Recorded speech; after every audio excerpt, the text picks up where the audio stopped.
Hello, my name is Chameleonish, and today we're going to be talking about The Mad Ship, Book 2 in the Live Ship Traders Trilogy by Robin Hobb, or Book 5 in the Realm of the Elderlings. Now, before we get started, there are going to be some spoilers in this video today, so if you have not yet read this book, do not read this or watch this video.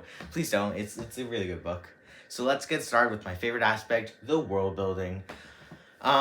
There's a lot to say about the world building. For one, it was really good. It felt a lot better than the last book because it really felt like the world building forwarded the plot, which forwarded the world building. It was this great cycle of good, of well done world building.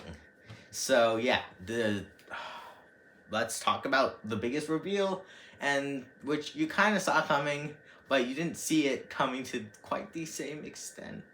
I think, or like you didn't realize the full repercussions of what it was until exactly when everything got revealed, and that is, of course, that the live ships are dead sea serpents that were going to be dragons. That is so wow.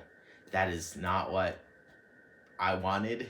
I mean, I knew it was gonna happen. Of course, it was foreshadowed too obviously for us to not know what was going to happen, but of course you didn't want it to happen because what's that going to mean for Vaisha and Ophelia and Paragon? I love them. What's going to happen to them once they realize they're dead?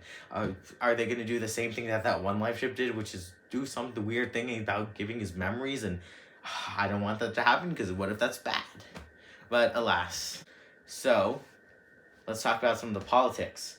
We learn a bit more about Jamalia and what's happened up there, which is to say a lot of garbage. We see some of the politics in Bingtown. That's big. I'm going to have to talk about that with characters. We see stuff get real stuffy.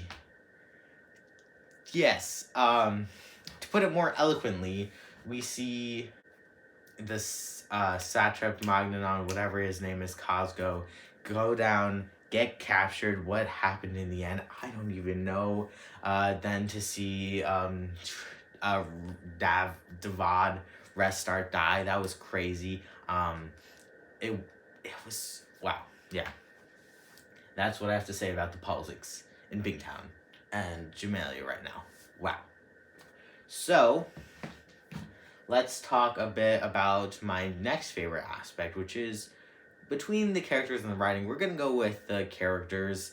I think they were done better in this book than last book. Let's talk about why. First of all, I feel like I felt more connected to the characters in this book. I felt like their relationships were better defined, which of course is going to happen as you get further into the series. The first book is really just for setting up stuff on a more basic level so that it can build up to what it is in the later books. And I think that was done really well. Some character developments that I quite liked are, first of all, we've got Malta. She became a lot better of a person, and she really grew up a lot, and I think that was really cool to watch. Also, we have Kenneth, who's starting to become less awful, but also is corrupting Wintrow and Vivacia, and I don't like that. I don't like that at all. Get them away from each other. Don't want anything bad to happen to them. So yeah. What else do we have happening? I thought Rain was pretty cool. And the dragon. I don't know what's gonna happen with the dragon. I haven't even started the third book yet because I don't have the Tawny Men trilogy yet, and I'm waiting to start Ship of Destiny until I at least have ordered the Tawny Men trilogy. Except, money. I'm a teenager. Money, not enough to just buy books all the time or as much as I want. So, oh well. Let's talk a little bit about the writing now. I love Robin Hobb's writing. It makes you feel like you're teleported into the character's head, and that is exactly the feeling I want when I'm reading a book. So, yes to Robin Hobb's writing, the best. Well, not the best, maybe. In my opinion, the best. In my humble, correct opinion, yes.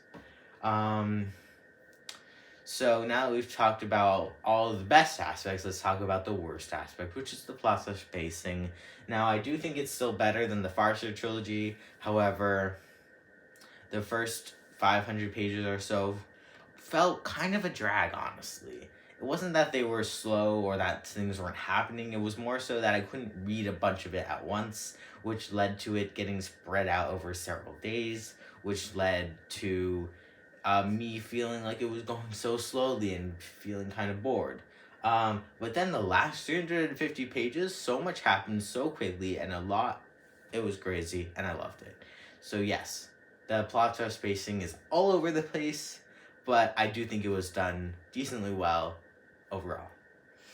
And now, what about my rating? How do I think this book compares to everything else in the world?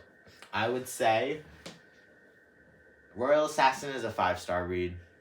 I would also say Assassin's Apprentice is a 5-star read. I will fight you on that. And I would say Assassin's Quest is more like a 4.2-star read. And then this book is a 4.8.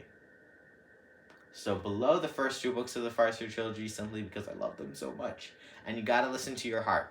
And my heart says this is a 4.8 or 9.55. Yes, they are different. Yes, they are different scales. I know that 4.8 times 2 equals 9.6. However, if you're going out of 10, you gotta rate it a bit harsher, you know? It's more specific that way. So yeah, thanks for watching my little ramblings of me talking about this wonderful book. And until next time, goodbye. Have a good day.